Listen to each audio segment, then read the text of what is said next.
में परिवर्तन क्या कहलाता है? ऑप्शन है निषेचन, मुकुलन, रोपण या कायांतरण। मेढक के जीवन चक्र में अंडा से टैडपोल बनता है और यह टैडपोल बाद में वयस्क में परिवर्तित हो जाता है। टैडपोल का वयस्क में परिवर्तित होने की क्रिया कायांतरण कहलाता है। बाह्य निषेचन होता है। दिया गया है मेंढक में, गाय में, मनुष्य में या बकरी में। इन सारे ऑप्शन में से गाय, मनुष्य और बकरी में आंतरिक निषेचन होता है, जबकि मेंढक में बाह्य निषेचन होता है। मुर्गी के बच्चे को क्या कहते हैं? पिल्ला, चूजा, कुक्कुट या बिलोटा। मुर्गी के बच्चे को चूजा कहा जाता है। शुक्राणु होता है। बहुकोशिकीय, अकोशिक, एकल कोशिका या इनमें से कोई नहीं। शुक्राणु एकल कोशिका होता है।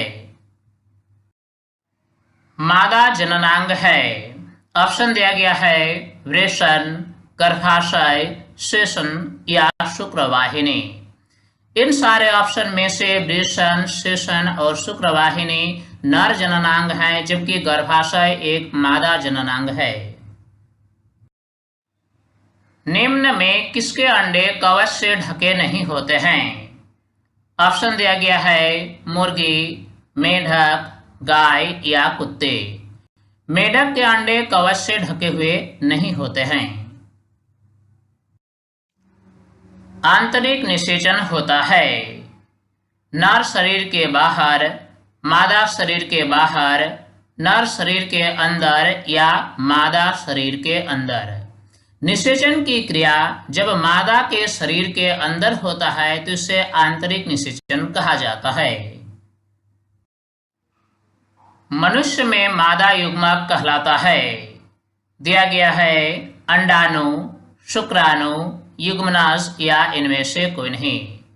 मनुष्य में मादा युग्मक को अंडाणु कहा जाता है।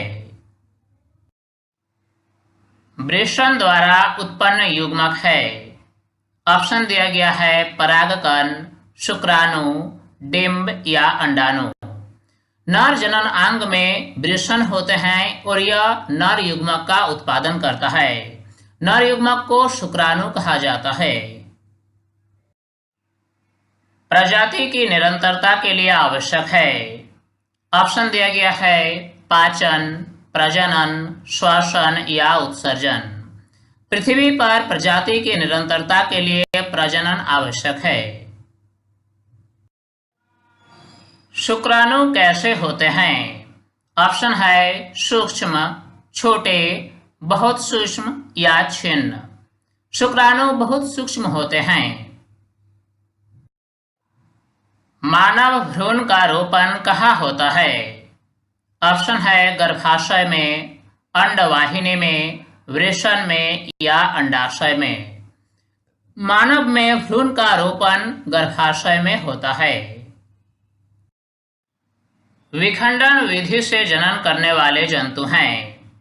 ऑप्शन दिया गया है अमीबा, पैरामीशियम, उपरोक्त दोनों या हाइड्रा। अमीबा और पैरामीशियम में द्विखंडन विधि द्वारा जनन होता है। इसमें कोशिका दो भागों में बढ़ जाती है और दो नए संतति का उत्पन्न होता है, यानी सही जवाब होगा उपरोक्त दोनों। अलैंगिक जनन की विधि है।